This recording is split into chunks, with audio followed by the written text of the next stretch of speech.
Good day, friends. Zack here, and welcome to another episode of Daily Rider. Our guest today is the Kawasaki H2SX SE. Now, what all those numbers and letters mean, essentially, is that this is a supercharged sport touring motorcycle meant to stand above the rest. How, you ask? Well, of course, with a 200 horsepower engine, radar-assisted adaptive cruise control and blind spot warning, a standard center stand and saddlebags, and an MSRP of $29,000. It's supposed to be the ultimate, in one way or another, really, but it also needs to be a compromise of practicality, usability, luxury, and performance. So, is this the end-all, be-all of sport touring, hyper-sport motorcycles? Or is it just an expensive bike for the sake of being expensive? Let's ride to work and talk about it, shall we? Supercharged!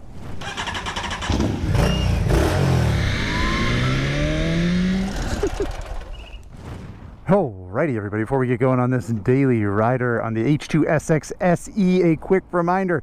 This episode is brought to you by RevZilla, which is both the YouTube channel that you're watching and an e-commerce platform where you can buy things for you and your motorcycle. Why do I bring that up? Well, the way that we fund this show is not through advertising, but rather through purchases at RevZilla.com. So the next time you need something for your supercharged sport touring motorcycle, a cover, tires, some chain lube perhaps, when you buy at RevZilla, a little bit of that money goes into making this programming.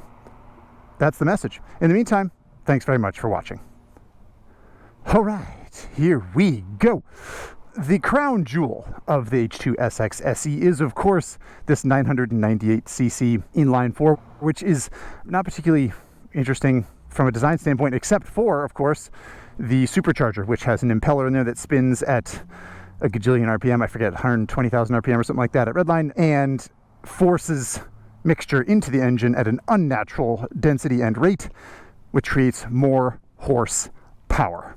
The rest of the bike is also a little bit unremarkable, though the steel trellis frame is a little odd for this type of bike. Most motorcycles in this category would use a aluminum twin spar, especially an inline-four from Japan. That's a much more typical thing to do, but it's not like steel trellises outside the realm of normalcy in the world of motorcycling. Just kind of interesting to see here. I wouldn't hate to see it painted green, to be honest. I think that might make it look kind of cool, but those aren't decisions I get to make, of course. As for the rest of the bike, you have electronically adjustable suspension. I think it's an Olin shock. Is it an Olin shock? No, it's a green spring, so probably not. Sorry, I lied there. But it does have electronically adjustable suspension, which maybe we'll play with as we ride. There are also Brembo calipers for the front braking system with steel braided lines, which is high quality stuff.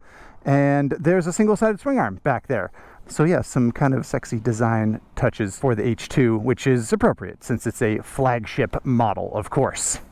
Other little features and featurettes built into the outside of the bike that we can take a look at now. These are the cornering lights, which turn on when you lean over. This sort of system of lights along the side here that sequentially light up as you lean over are never especially satisfying to me, but it is kind of a cool feature, I suppose. Right here, you'll see this interesting little chin on the bike, and it says underneath the dirt grime here, radar assist. This is the radar system that looks forward and informs the cruise control and blind spot warning. And if we go to the back of the bike, you can see another big section here that has the radar equipment built in.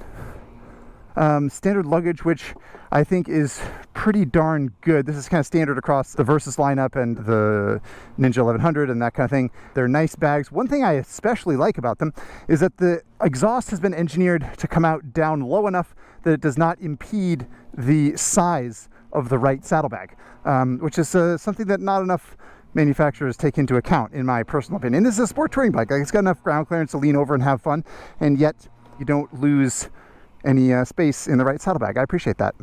Last thing we take a look at is the quite large step up from the rider seat to the passenger seat, and the fairly low drop on the passenger pegs that comes down from this rear section of the trellis frame. And you can see the distance from the foot peg to the bag is arguably notable. We'll talk about that more later. For now, let's fire this Mamma Jamma up. This little fob system here. Oop, I'm not close enough. Come on, little fella. There we go. And we'll fire up this 6.5-inch TFT screen. It is much bigger and more luxurious than the typical full-color TFT system that has been used on Versus and Ninjas in the past few years. Nice dash. We'll talk about it more as we roll. For now, let's fire up this super duper charged engine.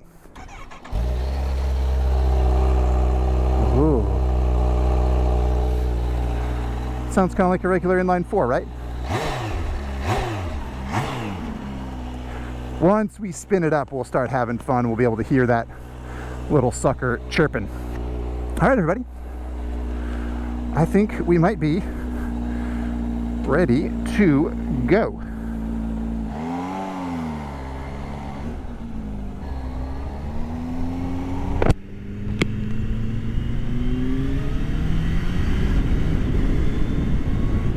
Okie doke. Specifications, everybody. I can tell you that with a full 5 gallons of gas on the Daily Rider scales, the H2 SX SE weighed in at 610 pounds. 610! That's with saddlebags, mind you. So without bags, it was 593, I believe. But I weighed it with bags on because, you know, it comes with bags.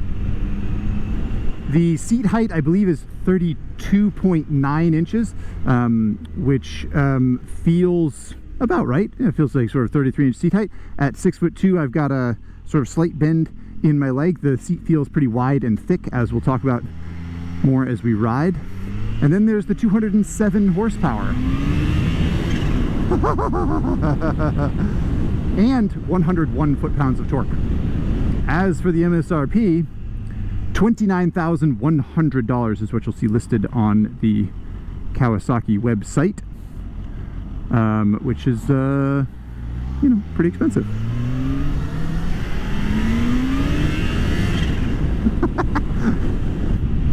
To sit on, it feels probably sort of like what you'd expect. Sporty, but kind of open. Fairly wide handlebar, a decent reach from the seat to the handlebar, and maybe a little more legroom than you're expecting. It's not ultra comfortable or like sort of laid back. Obviously, it's supposed to be a sport touring motorcycle, emphasis on the sport, but it feels refined and not cramped, I would say, which is something I think is important for a bike like this with this kind of price tag to deliver, and it does. All right, merging out onto a very cluttered freeway, so we don't get to do one of those fun first gear pulls right now, sadly.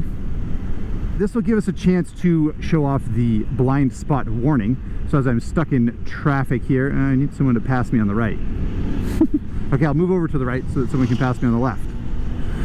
If I do this, you'll see this little orange light here in the mirror. It should light up. There it goes, as this Tesla passes me, and it tells me that there is a car in my blind spot. Kind of a cool feature, right?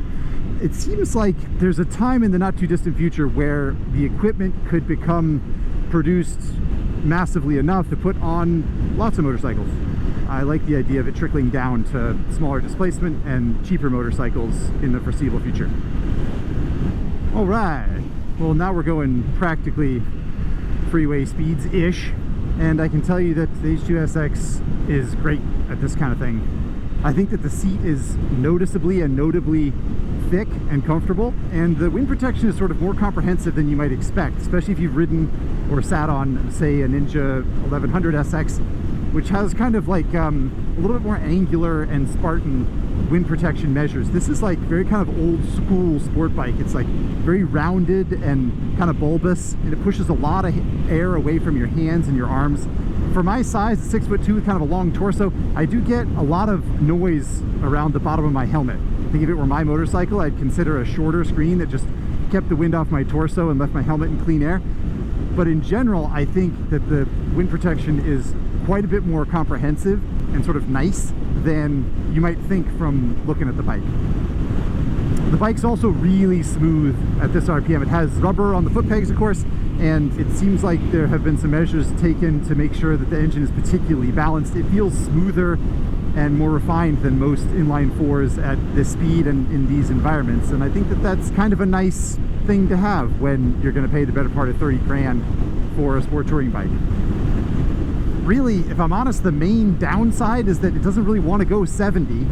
It wants to go like 110. It's really comfortable and happy at that speed. It sort of feels like it's hitting its stride. But of course, you can't do that most places, legally anyway, especially if you're behind an officer of the law as we are now. I actually spent quite a bit of time on this bike on the highway and on 2-lane back roads, because I took a road trip from Los Angeles here up north through California to Laguna Seca, my fuel figures, my low number was 35 miles per gallon and my high number was 43 miles per gallon. When I did all the numbers as an average, I came out to 38 miles per gallon. I was able to get one trip that was more than 200 miles on one tank of gas, but more often I found myself getting gas at 160, 170 miles just to sort of make sure that I wasn't messing that up, you know? I guess all this traffic is actually a good time to play around with that radar assisted cruise control. So I'll reach down here and I'll turn it on. As you see, it comes on there. And then I can, well, I can't set it at 20 miles an hour in second gear. So we're gonna need a little more speed here. Go on, people. I got a test to do. Okay, we're fourth gear, 30 something miles an hour now. I think we can set it. There we go. It's set for 36 miles an hour. Actually, you know what? I'll set it as fast as it will possibly go. We'll set it to 85 miles per hour, which is a disappointingly low number in my opinion. You can shift, as I'm shifting up to sixth gear now, with the cruise control still engaged, which is kind of nice. You can see it has three settings, near, medium, and far. We are set to far, which is why we have a nice gap to this Camry ahead of us. And you can see that the bike's accelerating as the car accelerates. And then we'll play around. I'm gonna cover the brake here. We'll play around with the adaptive aspect of it when we catch up to these other folks up here. There we go, we got a Mustang in our crosshairs. And I'm gonna take my hand off the throttle just to show you how it works. There we go, slowing down, and I can pop down a couple gears if I want to. And the bike slows down to the speed, whatever speed the car is ahead of you. Your family SUV probably has this technology, but it's pretty nifty and works pretty well on this bike. I think it even works on motorcycles if they are ahead of you. I tested that as well. What it does not do is allow you to change the adjustable distance near, medium, and far while you are rolling, which I think is, I was gonna say dumb, but that's not the right word. Frustrating, I guess, for a bike that's so expensive and luxurious and cool and has such an interesting feature that you can't just say like, oh, a little closer, a little farther. I should point out that I don't have confirmation as of the recording of this video that that is impossible to do. Kawasaki has not replied to me yet. As far as I can tell, in my nearly 1,000 miles in the saddle, I was not able to adjust it myself. Okay, off we go. Is there a better motorcycle than a 600-pound, 200-horsepower sport touring bike for riding around town? Ugh. Yeah, probably. But you know, all things considered, this bike works pretty well, I think. It doesn't have the best throttle response. This has always been a little bit of an issue, I think, with the supercharged Kawasaki's. There's something to do with the forced induction, I think, that makes it even trickier to fuel a bike. So it can be a little herk-a-jerk. But in general, I messed that one up too. In general, the clutch feel and just the sort of basic kind of balance and tactile response that you get from the machine is really good, and it ought to be, you know. So one reason I feel very confident talking about the fueling being difficult to manage is that actually, on the topic of adaptive cruise control, I on a couple of occasions set the adaptive cruise. It would decelerate behind a car, and then when it went to re-accelerate, when the car ahead accelerated and the system decided to go faster, you'd get that little kunk in the little hitch in the fueling. And I thought it was so interesting that the computer struggled to do the same thing that I did, which was pick up the throttle smoothly. You'd think that it would at least have it dialed. So not even really human error, just a difficult thing to manage. One thing that I think conventional sport touring bikes have going for them, as opposed to, say, an adventure touring bike, which obviously have gained a lot of popularity in the last number of years, is that a typical sport tour is a little bit lower. You know, the seat height can tend to be a little bit lower. Everything just rides a little bit lower because the suspension isn't as long and tall, and you don't sit upright, sure, which is arguably less comfortable, but I think around town that kind of helps. It helps make the bike feel compact and kind of have a low center of gravity. The gas tank isn't up as high, stuff like that. And maybe that is part of the reason that I feel like riding this bike around town isn't that bad, actually. Green light, away we go. Supercharge me.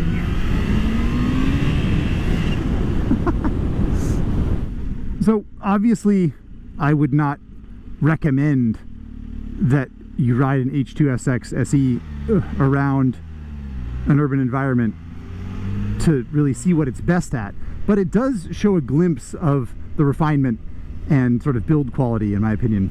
Mechanically, it's a very satisfying piece to use, even at slow speeds, though yeah, more fun at high speeds.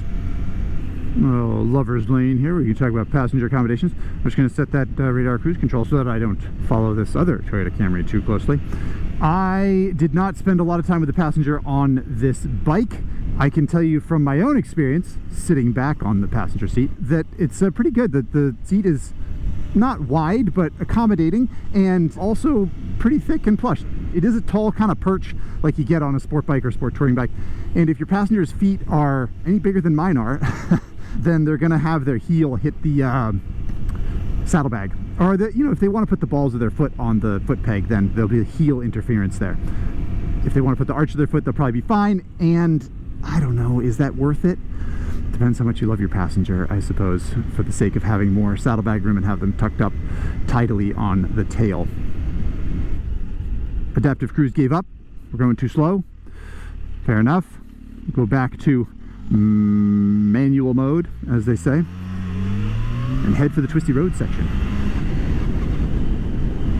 66 degrees, just about cold enough to turn on heated grips. I mean, not really, but I'm gonna turn them on anyway.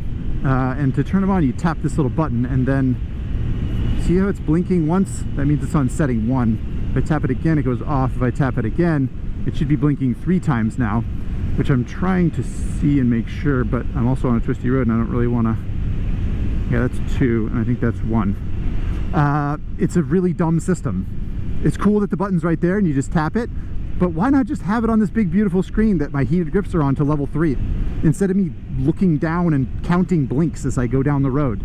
It's just surprisingly thick-headed to design it that way. Here we are, the twists and turns of the daily rider route, and I spent many miles on roads like this, except not in suburbia, on my long road trip on this bike, and I can tell you that it's a satisfying, fun bike to throw through some curves. It's heavy, and it's not sprung for ultimate performance like this, right? It's supposed to be kind of more plush and accommodating than that.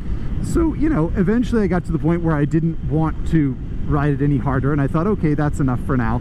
But I think it has really great poise and is a pretty elegant machine to use on roads like this. It holds a corner pretty well. It has enough rubber down there to keep up with all the horsepower that's being pushed through it. It's got nice, strong brakes when you come into a corner a little too fast. It, of course, has intelligent braking system, or whatever Kawasaki calls it. It's littered with all the technology that you'd like to have to help keep you safe in those environs.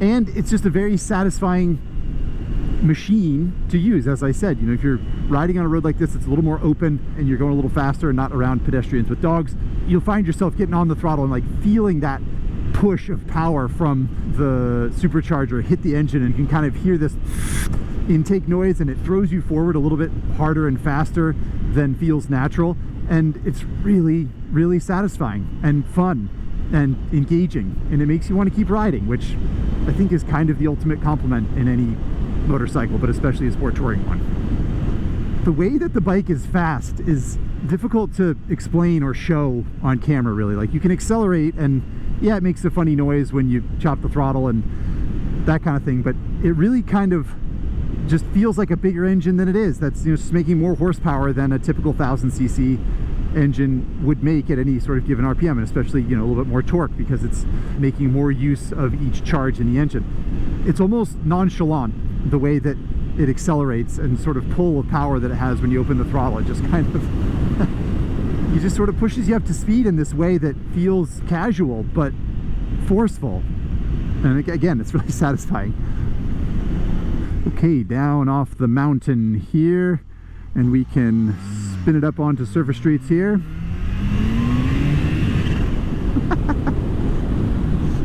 Perhaps I'll change ride modes. We're riding here. I just realized I haven't really done that, but I think I'd like to. So I can go from sport to road. If I hold this mode button down for a sort of indeterminate amount of time, it'll start flashing. Oh, nope. Oh, I have to be off the throttle. Excuse me. And then I hold it down again. I can go to rain. Cool.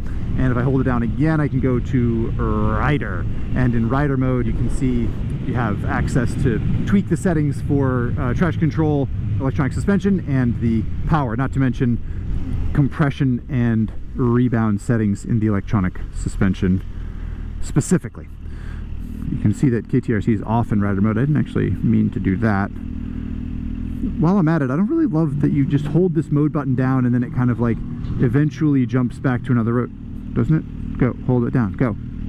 Back, up,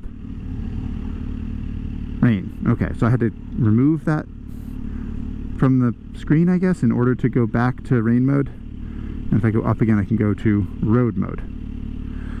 It's like a little clunky. Like, why not just have a mode button right here? Click, click, click, different mode. Well, anyway, the reason I wanted to go to road mode was because I complained about the throttle response, and I figured I would try it outside of sport to make sure that I'm being fair to the...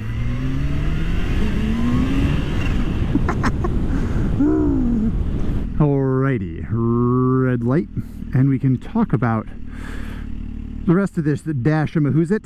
If you tap on this button here that sort of points to the right, you'll open this menu, and you can use the up and down buttons to go down to, say, vehicle settings, and you can change the shift light and the cornering lights and the auto high beam. Auto high beam is kind of cool, though if you have auto high beam on, it will not let you turn on high beams during the day, which I think is annoying. This is where you adjust the adaptive cruise in here, so you see you can do to near, medium, far. I actually prefer medium, but every time you cycle the key, it goes back to far, which I think is annoying. Yeah, forward collision warning, blind spot, you can change this stuff, which is kind of cool, and you hit this button here that says reset in order to go back. Why you do that, I have no idea. And yeah, you can connect the Kawasaki app and whatnot, and you can do some things there. While you're on this main screen, you can see here I have a person, can you see it? Person with luggage. That's my setting for the suspension right now. I think if I hold this button down, it will go to 2 people with luggage. That's stiffening me up here. The rear suspension, that is. And if I hold it down again, it'll go back to a singular person. I kind of prefer the singular person with luggage. A man with baggage, you might say. Not unlike myself. There's also a bunch of different things you can show in these different things here, right? I'm looking at range, but I can also look at average speed and battery voltage and that kind of thing. And in the Trip A thing, I can look at lean angle and front and rear tire pressure, boost, odometer, blah, blah, blah. It's a pretty usable dash. It is much bigger and more beautiful, in my opinion, than the typical Kawasaki TFT like is on the Ninja 1100 SX, and I think the Versa 650 and other stuff. But I don't think the buttons and the UX are sorted out. I don't think they are befitting of a $29,000 bike. They're just a little too clunky, and I don't think that the features all integrate in the way that they should, which is yeah, maybe a little bit of a miss. Maybe I'm being too picky, you think, and if that's the case, then okay. So would you buy this bike just for the engine? 100%. I'm not saying it's the only reason you'd buy this bike. It does have other features and does do other things that are cool, not least of which be a classic sport touring bike instead of another adventure touring motorcycle in the world of adventure touring motorcycles. But the supercharger on the engine is the thing, right? Show me another place you can get a factory supercharged engine from a blue ribbon brand that's been around the world since the late 1800s, has been making motorcycles for decades and decades. You just can't. It's a really cool piece of technology integrated into a motorcycle, and Kawasaki's kind of leaning on that. There's the ZH2, which we rode on here on Daily Rider, and then of course there's the non-street legal H2 and the H2 street bike, and then the H2 SX. And this lineup of motorcycles has expanded maybe beyond the breadth of what the engine's really good at, but you kind of can't blame Kawasaki for taking this jewel of an engine they've made and putting it in some different platforms. Or at least I don't blame them, and I hope that you'll join me in not blaming them. Alright, so here we are coming to the end of another ride, and we can go back to that question at the beginning, right? Is this the end-all be-all of super hyper extra super duper sport touring motorcycles, or is it just a diamond codpiece? Well, I think if I'm forced to choose one or the other, a binary answer, I think yes, it is an ultimate in some way. You know, like, we're seeing less and less classic sport touring bikes in the past number of years. You know, the Yamaha FJR 1300 and the, you know, Kawasaki's own Concourse 14. These are bikes that are waning, and Yamaha and Kawasaki are putting more effort into Teneres in Yamaha's case, or Versys in Kawasaki's case. And this thing is special, and it is state-of-the-art. It has all the sort of whiz bangs and doodads that you'd expect from any kind of luxury motorcycle, but it puts it in the shape of a classic sport touring bike, which is, if nothing else, a little bit atypical in this day and age, and dare I say, refreshing. My big problem with the H2SX SE is the integration of the technology and the hoops I feel like I have to jump through to use the things that I have theoretically paid $30,000 for, like the heated grips that I have to stare at the handlebar and fiddle with, and the radar cruise control, cool, but I can't adjust the distance while I'm riding, and cruise control in general, cool, but only 85 miles an hour. Like, that doesn't feel very kind of like freeing or motorcycle-y, I guess. And really the ride mode thing, I have to like hold this thing down and then look at the dash and see, oh, I have to throttle off, and then I don't know, it just seems clunky. And I'm not saying that Kawasaki phoned it in, but I do think that it's less than the feeling of the machine. And it's always a shame when the sort of electronics or user interface or something like that kind of interferes with what is otherwise a really excellent thing to use at its core. And I think that's the case here. But then again, we haven't gone down a dirt road on it yet, and maybe that'll change my mind. You never know. All right, here we go. So I think maybe I'll start in rain mode, and to get to rain mode, I will hold this button down once, let go of it, and then hold it down again. And now we're in rain mode. I'll see what the old rain TC has to do for us here. Oh, very calm and polite. See that? Here we go. Spin it up here. I'll roll the throttle wide open. Sort of wants to accelerate, but is pretty tame. So let's try, go back up to sport. Okay, here we go. Sport traction control. Oh yeah, that's a lot more lenient. The ABS is pretty good in the dirt too. I'm surprised. Maybe there's just more traction than I realized. Okay, so now we're gonna go back to rider mode, and that means going down. Yeah, KTRC is off, I think.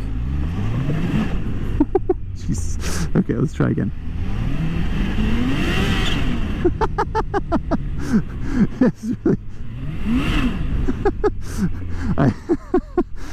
My toes curled up there a little bit. I got a little nervous, you guys. That is a hectic sound and feeling to have it spin up. I do think this is an engine actually where, well, maybe not conservative, but thoughtful traction control and electronics are good to have, because like I said, the way the engine spins up and creates power is kind of unnatural, and it goes a little bit against instinct if you have ridden lots of other motorcycles. All right, back out onto straight and narrow, as they say. And what do you think? Is it going to be able to do a wheelie?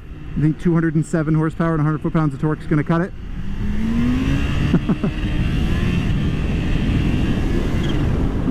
This is really a lot of power. Okay, dokie, everybody. One more test, of course. Can you back it in? It does have a slipper, I think, and if you jump on the... That's pretty good. Jump on the brakes, front brakes pretty hard, it'll let you swerve around. But Kawasaki is always pretty conservative with ABS tuning.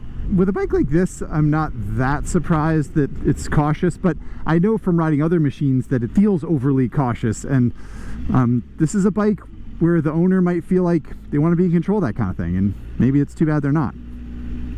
Okie dokie, U-turn challenge, everybody. Looks like we got 2 and something spaces to play with. Let's see what we can do. I'm actually curious because it's pretty reasonable, I think, but it is a 600-pound sporty bike. Okay, full lock left. There we go. All right, woo, yeah, okay, 2 and change. It's not bad. 2.4 maybe.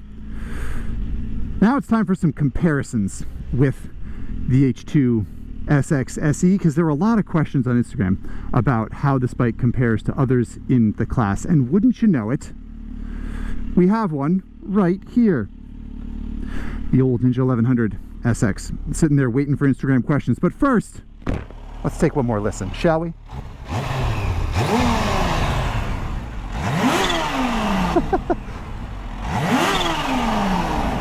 I mean, Am I a child for loving that? Yeah, maybe. It's a pretty flippin' cool bike.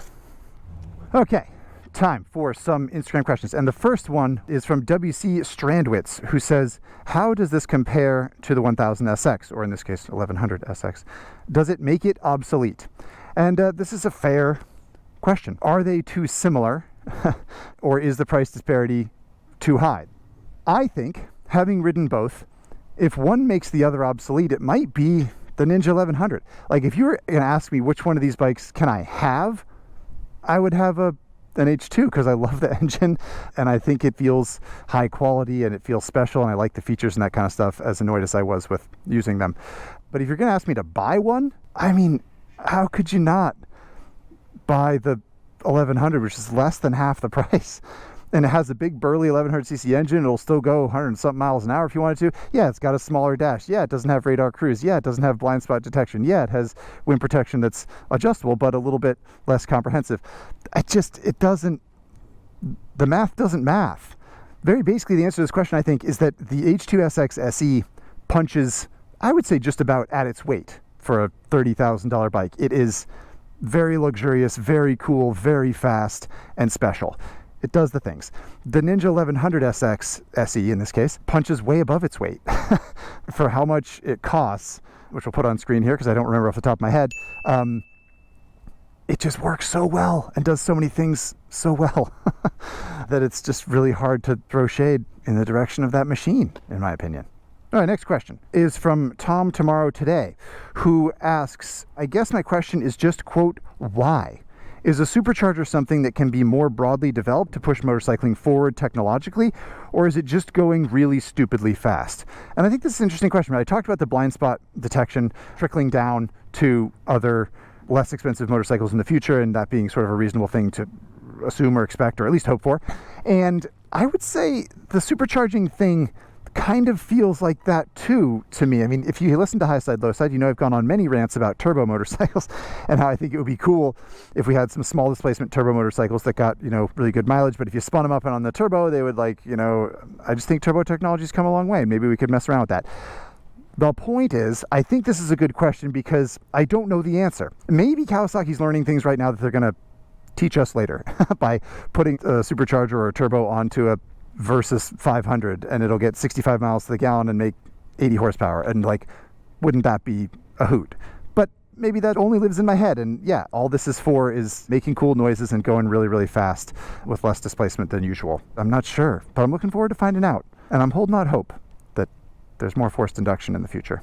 Okay, next question is from the real Atticus, who says, for the distinguished gentleman, or gentlewoman, I assume, who wants to ride as far as possible, as fast as possible, H2SX, a Hayabusa or ZX14, or a BMW K1600 GT, which would you try to set a cannonball record on? This is a fun question. I like this.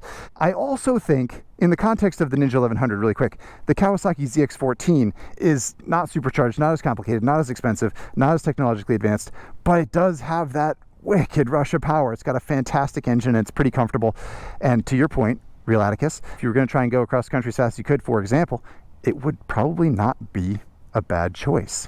For me, if you're holding my feet to the fire, which it seems like you are, I would probably go BMW K1600. I think in the same way that the supercharged H2 is special because of the supercharger in the engine, the K16 is not supercharged, but that engine is just fabulous. It's so good. And I think BMW's integration of technology is a little bit better, whether it's ride modes or adaptive lights or stuff like that. That'd be a fun race. 4 people racing across the country on those 4 bikes.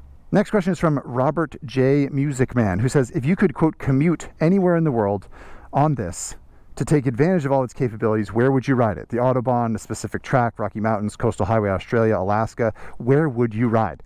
Good question. I think this bike really likes high speed, which is probably why you brought up the Autobahn and stuff like that. It also likes turns. I think that's where the sporty riding position starts to feel like it makes sense, And I'm not sure exactly what the answer is to this question geographically, but it would be someplace where there's just open, flowing roads and no traffic and no houses and no animals and no people. And you could just ride the thing at triple digit speeds and sort of like gently slow down for corners and gently accelerate out. And that's really what it wants to do. You know, even if you're a runner, not that I am, but if you jog enough to get into that place where you feel like, cool, I'm running as fast as I can, but I feel comfortable and happy. That's where this bike is happy, flowing through curves at illegal speeds. All that being said, let me try to answer your question. Nürburgring, Nordschleife. I know no motorcycles allowed anymore, I heard. It's ticky-tacky and stuff, but I feel like that would be a cool place. Like, you'd feel like you're on a racetrack, but you also feel like you're on kind of a country road, and it's got some long straightaways and some wicked fast sections, and it'd be super dangerous, but it would be fun. That's my answer. I hope that does something for you. Good question. Thank you. Last question here is from Lost Cartographer, who says, if this was a dinosaur, what would it be? I didn't do any dinosaur research. I screwed this up. I'm sorry. I don't know, one that's green and big and predatory. Fast. One that's fast. It would be a pterodactyl. Nope, that's probably too small. It needs to be a bigger dinosaur, right? So something that's like big and mean, you know, like a Tyrannosaurus, but that's a cliche answer, right? Tyrannosaurus Rex, what am I, 7 years old? I don't know my dinosaurs. I'm sorry, I screwed this up. This is such a great question. Maybe put your dinosaur answers in the comments below. We'll get someone who works at Museum of Natural History to tell us exactly which dinosaur the H2 is. I'm sorry, Lost Cartographer. I blew it. Stick with me. We're going to put the sucker on the Daily Rider leaderboard. Maybe I can make it up to you. All right, everybody. Here we go on another Daily Rider leaderboard adventure. Buckle up. We got the Kawasaki H2 SX SE ABS OMG BBQ ready to go. As a friendly reminder, we have on the leaderboard the CF Moto Ibex 450 at the top, still the Husqvarna Svartpillen 801 and the Yamaha MT09 rounding out the podium.